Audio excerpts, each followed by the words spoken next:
What's up, you guys, and welcome to another episode of The Variety Views. I'm your host, The Variety Vendor. So, on Parts Unknown, they did a booking of the New Day's Implosion, and it was Stephen Larson versus Los Intangibles, and their ideas of what they would do with Big E. Check their video out. It's very interesting of the way that they book things, but I'm gonna do things a little bit different. I liked what they came up with. Especially with Stephen Larson, even though that their idea kind of spanned 2 years, but this right here is my idea.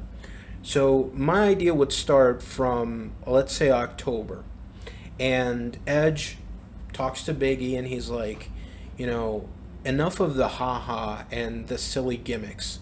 You got the Money in the Bank briefcase. That's your golden ticket right there. 75% of Money in the Bank cash-ins led to championship gold, to world title gold, and that is part of like an elite group of people to ever hold the championship. And you need to take things more seriously.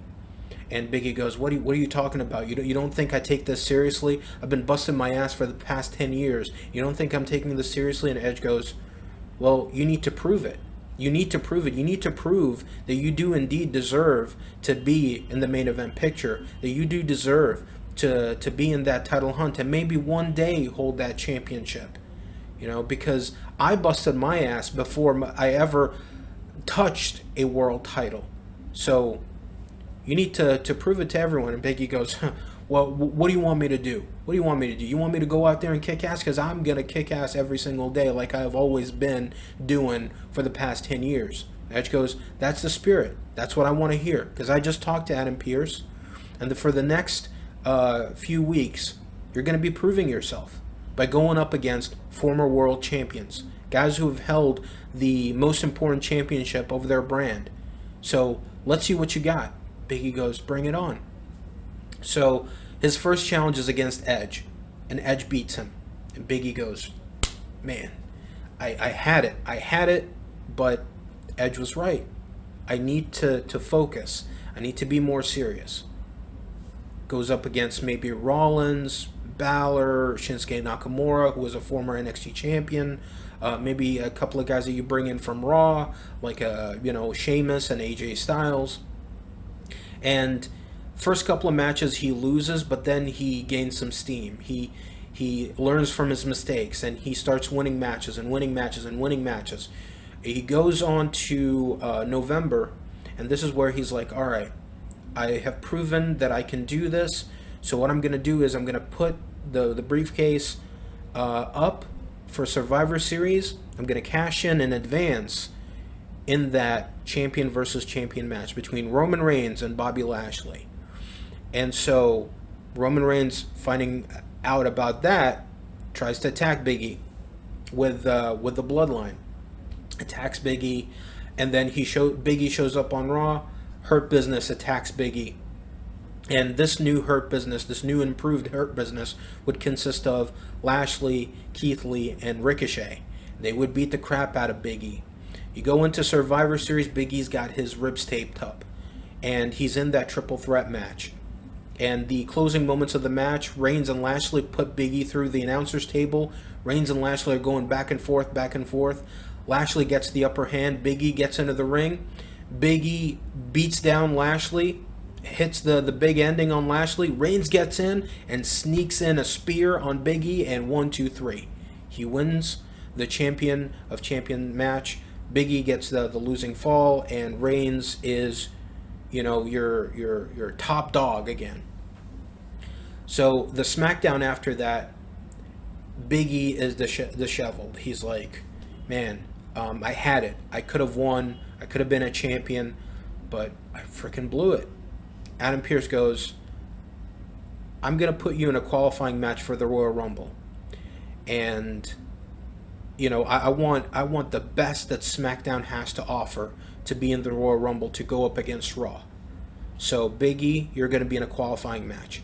Big E wins his qualifying match, but Adam Pearce comes out and he goes through a raffle and he shows Big E his number, and it's number 1. And this is something that I'm stealing from the SmackDown versus Raw games. where the more matches that you win, the higher up your entrant number is. So Lashley starts off at number 1, then he wins another match, gets number 4, number 10, number 15, and so on and so forth, until we go to a battle royal where the winner gets the number 30 spot. The closing moments of the match is Big E and Edge, and both of them get eliminated. Both of them fall off the top rope, and both feet hit the floor, thus both of them win. Okay, who's number 30? Who's going to be number 30? Adam Pearce comes out and he's like, at TLC, it's going to be a ladder match between Edge and Big E, with the winner getting the number 30 spot at the Royal Rumble. Edge was the first person. He's the one that started that spark to ignite the fire underneath Big E's ass. And now it's Edge versus Big E in a ladder match. Big E beats Edge and becomes the number 30 entrant of the Royal Rumble.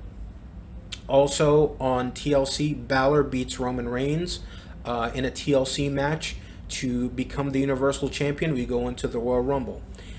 And in the Royal Rumble, Brock Lesnar defeats Bobby Lashley to become WWE Champion.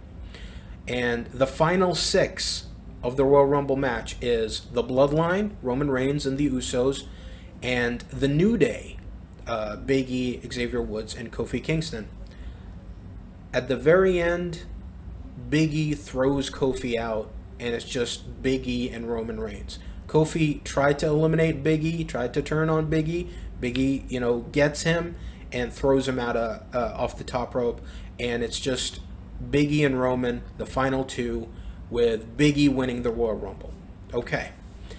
The next SmackDown, we have the main event be the New Day versus the Bloodline, and it's a great back and forth match, and finally the New Day go over. They're celebrating, everything is great. Now on WWE.com, the following day, we find out that Big E was attacked after the show went off the air. And on SmackDown, the following week, Adam Pearce comes out and he says that Big E is unable to compete at WrestleMania. His injuries from the lead up to Survivor Series, to the Survivor Series match, to the TLC match, to the Royal Rumble match, and even the match the previous week, and the attack, all of that, it resulted in Big E not being able to compete. So what is he going to do is that at Elimination Chamber, the final 6, not counting Big E, the final 6 of the Royal Rumble match are going to be inside the Elimination Chamber, with the winner getting that main event spot at WrestleMania. So we go to Elimination Chamber, and the final 2 is Kofi Kingston and Xavier Woods. Kofi is kicking out of all the finishers from Xavier Woods, and Xavier Woods, finally decides to take out a hidden lead pipe that he has got stashed in his pod, and hits Kofi over the head with it, then delivers an elbow off the top rope. 1, 2, 3. Xavier Woods is going to be in the main event of WrestleMania. So we go into Fastlane. Now we go into Fastlane, and Kofi wants another shot. He wants another shot. Asks Adam Pearce, I want another shot. And Adam Pearce goes, only if Xavier Woods accepts. So Xavier Woods says, all right, I'm willing to give you another shot, but you're not taking my spot. I've earned that spot. What I can do is, you go through a gauntlet match at Fastlane, and if you go through that, then you face me, and if you beat me, then you're going to get added to the WrestleMania main event. You're not taking my spot. I earned it. And I'm not going to spend another 10 years trying to get another WrestleMania moment. So if you go through all of that, you get added to the main event. And Kofi goes through the gauntlet match, and finally beats Xavier Woods. Now, after Fastlane, Big E has an important announcement to make on SmackDown. He comes out and he says, he knows who his attacker was. And he takes out of his duffel bag a lead pipe. And he says, "This was the first thing I saw when I woke up after getting attacked." And shows the security camera footage, and there was a lead pipe right next to him. That same lead pipe. And Big E goes, "I know who my attacker was. And you better come out right now." The New Day's theme hits, and out comes Kofi Kingston.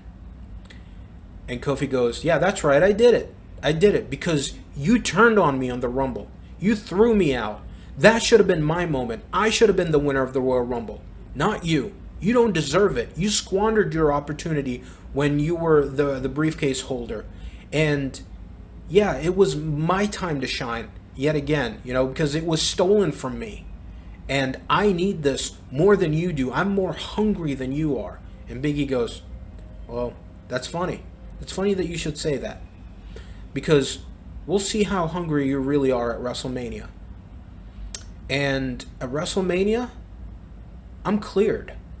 I'm cleared to wrestle. So I am going to be in that match. And it's going to be a fatal 4-way match.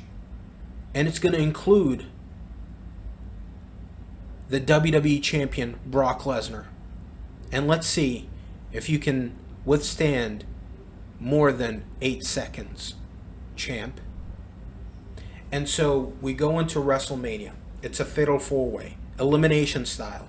Brock Lesnar, Big E, Xavier Woods, and Kofi Kingston for the WWE Championship. The go-home episode of SmackDown, Brock Lesnar, he Suplex City on the New Day. And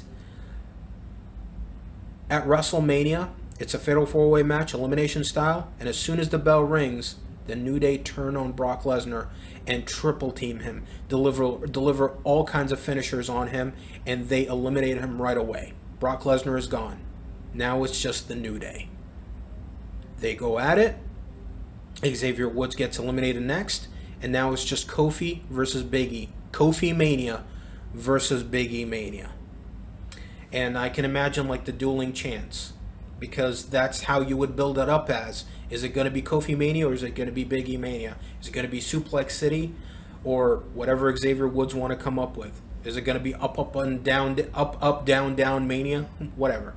So it's Kofi versus Big E, the final two, and then goes back and forth, back and forth, back and forth. Big E gets, close falls. Kofi gets close falls. They're going at it until finally the winner of the match, clean, Kofi Kingston. Kofi wins and wins the WWE Championship, redeeming his loss against Brock Lesnar and is champion once more. Now, the reason why I had Kofi win this whole thing is because I never liked the idea of giving the championship to everybody, give the world title to everybody. Big E getting this spot and coming really close to winning would really solidify him as being a future main eventer, or maybe a main eventer at that time. With all the things that I booked, with him going over former world champions, winning the Royal Rumble, with this storyline of him bringing out the more seriousness, even if he never wins the world championship, you can take him seriously. He can be a viable threat in the future. He does not need the world championship to be solidified as a superstar. There are many wrestlers out there, many legends, many Hall of Famers that never won the world championship but are still seen as superstars. Roddy Piper, Jake Roberts, Razor Ramon, the list goes on and on and on. It does not take away anything from them for not being world champions.